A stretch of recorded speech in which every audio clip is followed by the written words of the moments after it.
رسول اللہ صلی اللہ علیہ وآلہ وسلم نے تقدیر کے بارے میں امت کو 3 سبق دیے جو ہمیشہ یاد رکھنا چاہیے۔ پہلا سبق، یہ یقین کر لو کہ اللہ عز و جلال کسی پہ ظلم نہیں کرتا، وَمَا اللَّهُ يُرِيدُ ظُلْمًا لِلْعِبَادِ، اللہ تعالیٰ کسی بندے پہ ظلم نہیں کرتے۔ جس طرح کالج، یونیورسٹی اور اسکول کے اندر ایک استاد کہہ دیتا ہے، مثال اللہ کے ساتھ دینا ممکن ہی نہیں ہے، کہ یہ بچہ میٹرک میں 6 سے 700 سے زیادہ نمبر نہیں لے سکے گا۔ اب اس نے تلوار اس کی گردن پہ رکھی ہے کہ اس سے زیادہ نہیں لے سکے گا۔ اس کو پڑھایا ہے صرف 6 ماہ، اور اس نے اس کی مینٹالٹی کو چیک کیا ہے، اور اس نے ایک بات کہہ دی ہے، ایسے ریمارکس دیے ہیں، وہ اس سے زیادہ نمبر نہیں لیتا۔ مجبور کیا اس نے، جس نے بنایا ہے وہ اس ٹیچر سے زیادہ جانتا ہے کہ نہیں جانتا۔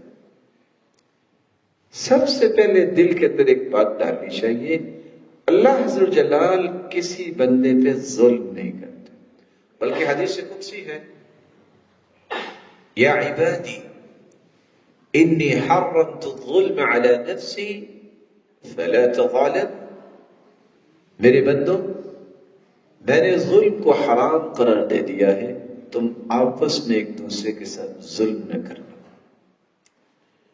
دوسری بات، رسول اللہ صلی اللہ علیہ وسلم نے فرمائی ہے، اعملوا فکل میسر لما خلق له، عمل کرتے جاؤ، تمہیں پابند کیا گیا، مکلف بنایا گیا، ذمہ داری تمہیں کس بات کی دی گئی ہے؟ تمہارا کام ہے عمل کرنا۔ اعملوا فکل میسر لما خلق له، جو جیسا عمل کرے گا اس کے لیے وہ آسانی کی جائے گی جو اللہ تعالیٰ نے لکھا ہے۔ تمہاری ذمہ داری ہے عمل کرنا، اس پہ بھروسہ کر کے بیٹھ جانا، یہ تمہاری ذمہ داری نہیں ہے۔ تقدیر کا مکلف نہیں بنایا، عمل کا مکلف بنایا ہے۔ اور تیسری بات رسول اللہ صلی اللہ علیہ وسلم نے یہ سمجھائی،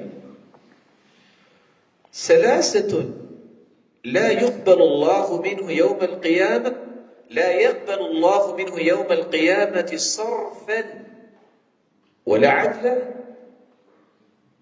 3 ایسے بدبخت ہیں دنیا میں رہتے ہوئے نہ ان کا کوئی فرض قبول ہے نہ نفل قبول ہے، نہ فرضی عبادت قبول ہے نہ نفلی عبادت قبول ہے۔